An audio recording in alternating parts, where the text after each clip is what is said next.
Hello friends, आज हम EVS के प्रीवियस ईयर क्वेश्चंस के सीटेट के आगे डिस्कस करेंगे। हमारा फर्स्ट क्वेश्चन है जी, the most abundant element on earth crust is. जो अर्थ क्रस्ट में हमारे जो मोस्ट अबंडेंट एलिमेंट है वो कौन सा है? पहला है जी ए आयरन, दूसरा है जी नाइट्रोजन, तीसरा है जी सिलिकॉन या फिर चौथा है जी ऑक्सीजन। हमारे अर्थ क्रस्ट में जो मोस्ट अबंडेंट एलिमेंट है वो कौन सा है जी? आपको कुछ अगर पता हो इनके बारे में तो मैं आपको दिखा देता हूँ।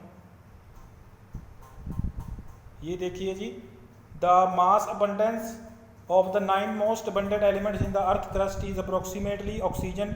ऑक्सीजन है जो 46% है, सिलिकॉन 28% है, एल्यूमिनियम 8.3% है, आयरन 5.6% है, कैल्शियम 4.2% है, सोडियम 2.5 है, मैग्नीशियम 2.4 है, पोटाशियम 2.0 है एंड टाइटेनियम कितना 6.1। उसमें नाइट्रोजन भी दी हुई है, लेकिन ये नाइट्रोजन है अर्थ क्रस्ट में प्रेजेंट नहीं है। ये ऊपर लिखा ना अर्थ क्रस्ट, ये देखिए ऊपर लिखा हुआ earth crust in the earth crust. तो हमने अर्थ क्रस्ट के अंदर देखना है, तो इसमें हमें ऑक्सीजन सबसे ज़्यादा है 46%। तो हमारा आंसर क्या आएगा जी? पहले का क्या आंसर आएगा हमारा? ऑक्सीजन। क्या आंसर आएगा जी? ऑक्सीजन। पहले का आंसर हमारा क्या आएगा जी? Oxygen. The most abundant element in the on the earth crust is oxygen, that is 46%। Next question है जी, which of the following gases is least poisonous. इनमें से कौन सी गैसेज है जो लीस्ट पॉइजनस होती है? ब्रोमीन, अमोनिया, प्योर ऑक्सीजन या फिर एसफिशिएंट। तो ब्रोमीन भी क्या है? पॉइजनस होती है, अमोनिया भी पॉइजनस होती है, प्योर ऑक्सीजन भी पॉइजनस होती है, लेकिन ये जो एसफिशिएंट है ये लीस्ट पॉइजनस होती है। पॉइजनस तो होती है लेकिन लीस्ट पॉइजनस होती है।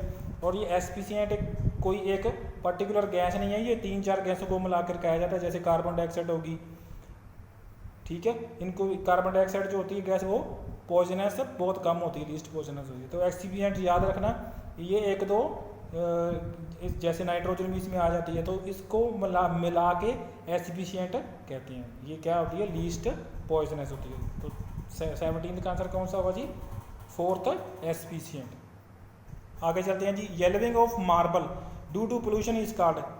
जब मार्बल पीला हो जाता है पोल्यूशन के कारण तो उसको क्या कहा जाता है? पहला है जी मार्बल कैंसर, दूसरा है जी मार्बल स्पॉइल, तीसरा है जी येलोइंग या फिर चौथा है जी करोजन।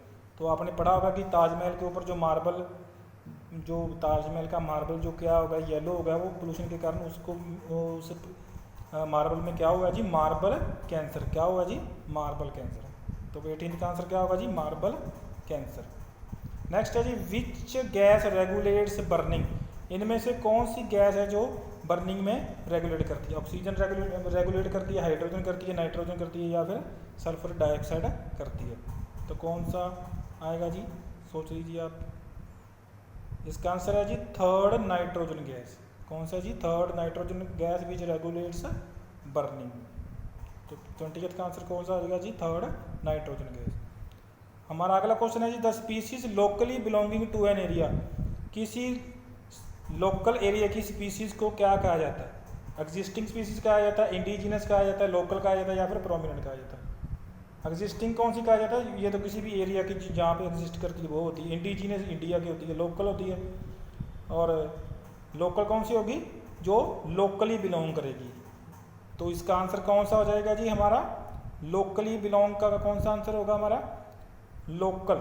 लोकली से लोकल बना है, लोकली जो हमारी लोकली होगी स्पीसीज उसको क्या करेंगे जी? वो लोकल स्पीसीज होगी। तो 21 का आंसर कौन सा होगा? 3rd local. नेक्स्ट है जी, which of the following is extinct. इनमें से कौन सी प्रजाति एक्सटिंक्ट हो चुकी है? पहली जी कॉस्मोथेनस, दूसरा है जी पैंथरा लियो, तीसरा है जी पैंथरा टाइग्रिस या फिर चौथा है जी Porifera.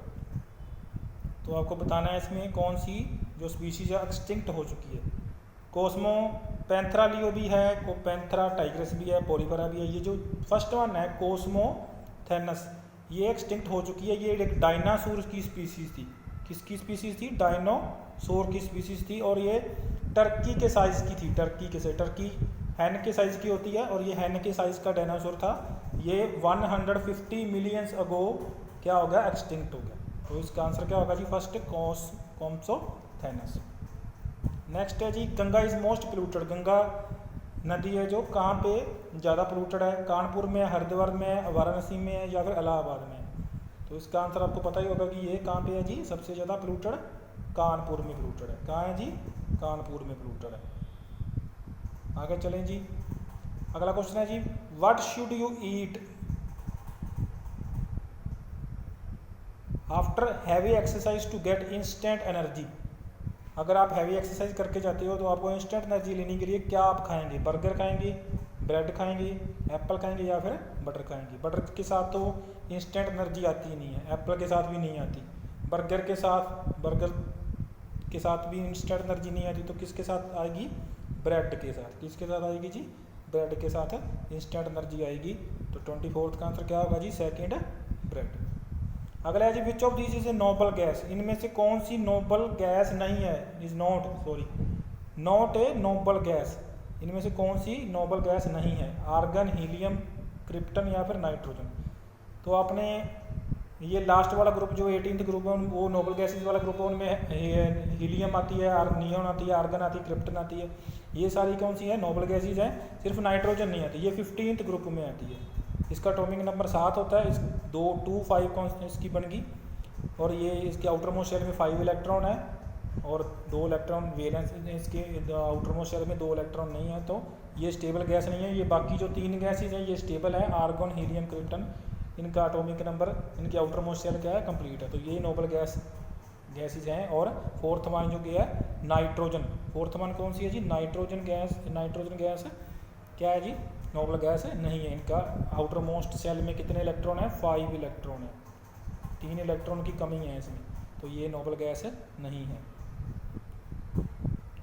Which of these has exoskeleton. Exoskeleton इनमें से किसका है जी? ह्यूमंस का है, बर्ड्स का है, कॉकरोचेस का है या क्रोकोडाइल्स का है? एक्सोस्केल्टन। एक्सोस्केल्टन क्या होता है जी? जो बॉडी के ऊपर बना होता है, जैसे क्रोकोडाइल हो गया, जैसे ये कॉकरोच हो गया।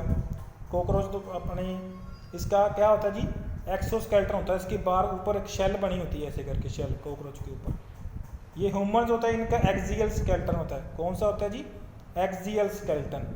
ह्यूमंस का एक्सियल स्केल्टन होता है, बर्ड्स का लाइट वेट स्केल्टन होता है, लाइट वेट स्केल्टन। क्रोकोडाइल्स का क्या होता है जी? एंडोस्केल्टन। इनके अंदर होता है एंडोस्केल्टन। लेकिन ये कॉकरोच है जो, इसका क्या होता है जी? एक्सोस्केल्टन होता है। बाहर एक शेल बनी होती है, ऐसे करके बाहर बनी होती है ना ऊपर ऐसी शेल एक, तो वो कौन सा होगा जी? एक्सोस्केल्टन कॉकरोच का होगा। तो इसका आंसर कौन सा होगा जी? 26th का 3rd, कॉकरोच। अगला है जी which category does hydra belongs to. Hydra कौन सी कैटेगरी का आता है जी? हाइड्रा आपने देखा होगा, ऐसे बना होता है हाइड्रा, ऐसे करके बना होता है। पोरीफेरा में आता है, प्लेटीहेलमिंथ में आता है, सिलिंड्रेटा में आता है या फिर इकाइनोडर्मेटा में आता है। तो पोरीफेरा में क्या होते हैं? पोर्स होते हैं छोटे छोटे, तो इसमें पोर्स तो नहीं होते, इसलिए ये पहला भी नहीं है। दूसरा जी प्लेटीहेलमिंथ। प्लेटीहेलमिंथ से मतलब फ्लैट वर्म्स, जैसे अर्थवर्म हो गया, उसमें सेगमेंट्स नहीं बने होते, फ्लैट वर्म्स होते हैं, तो ये फ्लैट वर्म नहीं है, इसलिए सेकंड इसका ऑप्शन नहीं है। जो लास्ट है जी इकाइनोडर्मेटा। इकाइनोडर्मेटा जिसकी क्या होता है? रेडियल सिमेट्री होती है, जिस मर्जी भाग से इसको काट लो कट जाएंगे सेम हिस्से में, तो इसकी इकाइनोडर्मेटा जो है वो रेडियल सिमेट्री होता है। और ये जो 3rd है सीलेंट्रेटा, ये क्या कप बना होता है? ये कप बना ना ऊपर, कप शेप, ये कप शेप होते हैं, ये सभी जो इसमें ऑर्गेनिज्म होते हैं कप शेप होते हैं। तो इसका तो हाइड्रा कौन सी कैटेगरी में आएगा? सीलेंट्रेटा में आएगा। कौन सी कैटेगरी में आएगा? सीलेंट्रेटा। What are the constituents of chemical fertiliser. Chemical fertiliser के कॉन्स्टिट्यूएंट्स कौन से होते हैं जी? नाइट्रोजन, सल्फर, ऑक्सीजन होते हैं, कार्बन, पोटाशियम, ऑक्सीजन होता है, फॉस्फोरस, पोटाशियम, ऑक्सीजन होता है, या फिर नाइट्रोजन, पोटाशियम, फॉस्फोरस होता है। तो आपने पढ़ा होगा कि केमिकल फर्टिलाइजर होता है NPK। NPK मतलब नाइट्रोजन, फॉस्फोरस, पोटाशियम। तो नाइट्रोजन, फॉस्फोरस, पोटाशियम आपको कौन से ऑप्शन में दिखाई दे रहा है जी? लास्ट वाले में, नाइट्रोजन, पोटाशियम, फॉस्फोरस। तो इसका आंसर कौन सा होगा जी? Nitrogen, potassium, phosphorus, NPK। NPK इसका होगा आंसर, 28th का आंसर। नेक्स्ट है जी acid rain is formed due to. Acid rain कब बनती है? ओजोन और मीथेन के साथ बनती है, कार्बन डाइऑक्साइड ऑक्सीजन के साथ बनती है, ऑक्सीजन नाइट्रोक्साइड के साथ बनती है, या फिर मीथेन और सल्फर डाइऑक्साइड के साथ बनती है। तो आपने पढ़ा होगा कि ये जो एसिड रेन है वो किसके साथ बनती है? Sulphur dioxide plus nitrous oxide. Sulphur dioxide plus sulphur dioxide plus nitrous oxide, तो ये ऑप्शन सारे गलत हैं, तो इसको ठीक कर लेना। Sulphur dioxide plus nitrous oxide, ये एक नाइट्रस ऑक्साइड आ जाएगा, एक सल्फर डाइऑक्साइड आ जाएगा, इनको दोनों को मिला के क्या बन जाती है जी, एसिड रेन बन जाती है। तो इसमें आपको ऑप्शन में आंसर गलत दिया हुआ तो उसको ठीक कर लेना, sulphur dioxide plus nitrous oxide. हमारा आज का लास्ट क्वेश्चन है जी, the biggest environment threat due to hazardous waste is, हमारे एनवायरनमेंट को जो बिगेस्ट थ्रेट है हजारस वेस्ट के कारण वो कौन सा, सॉइल पोल्यूशन को है, एयर पोल्यूशन को है, एयर पोल्यूशन के कारण है, सॉइल पोल्यूशन के कारण, डिस्ट्रक्शन ऑफ हैबिटेट के कारण है, या ग्राउंड वाटर कंटेमिनेशन के कारण है। The biggest environmental threat due to hazardous waste के कारण क्या है जी, ग्राउंड वाटर कंटेमिनेशन। जो जब ग्राउंड वाटर का कंटेमिनेशन हो जाती है तो वो क्या हो जाता है जी, हजारस वेस्ट हो जाता है, मतलब ग्राउंड वाटर जो हो जाता है हजारस हो जाता है, यानी कि उसमें क्या आ जाता है जी, जहरीले पदार्थ उसमें ऐड हो जाते हैं। तो बिगेस्ट थ्रेट एनवायरनमेंट को कौन सा जी, ग्राउंड वाटर कंटेमिनेशन। हमारा एक रह गया जी क्वेश्चन, ये जी the range of normal human hearing की नॉर्मल रेंज कौन सी होती है सुनने की, 10 to 80 hertz, 10 to 50 hertz, 50 to 15,000 hertz, या फिर 10 to 2,000 हर्ट्ज। इसमें सारे के सारे ऑप्शन गलत दिए हुए हैं जी, आपको क्या करना है जी, नॉर्मल रेंज होती है 20 to 20,000 हर्ट्ज, क्या होती है जी, 20 to 20,000 हर्ट्ज, ये होती है नॉर्मल रेंज। और 20 से कम जो होती है वो क्या होती है, इंफ्रासोनिक होती है, इंफ्रासोनिक रेंज। और अगर 20,000 से ज़्यादा हो जाती है तो क्या हो जाती है जी, अल्ट्रासोनिक रेंज, क्या हो जाती है जी, अल्ट्रासोनिक रेंज। तो आपको नॉर्मल का याद रखना है जी, नॉर्मल का कितना होता है जी, 20 to 20,000 हर्ट्स, 20 to 20,000 हर्ट्स। इसके 20 से कम कौन सी होगी जी, इंफ्रासोनिक होगी, और 20,000 से ज़्यादा कौन सी होगी जी, अल्ट्रासोनिक रेंज। तो इसके भी सारे के सारे ऑप्शन गलत दिए हुए हैं, तो इसको सही कर लेना जी। और ये मेरा फेसबुक पेज है जी, इसको लाइक कर देना, CTET PSTET अकेडमी के नाम से है जी ये फेसबुक पेज। और टेलीग्राम आपको PDF में मिल जाएंगे, CTET PSTET अकेडमी के नाम से है, और नीचे लिंक दिया हुआ है, इसको सर्च कर लेना चाहिए। और ये मेरा चैनल है जी, इसको सब्सक्राइब कर लेना, और वीडियो को लाइक कर देना, और अपने फ्रेंड्स के साथ शेयर कर देना। तो मिलते हैं एक अगली वीडियो में, till then take care and keep smiling.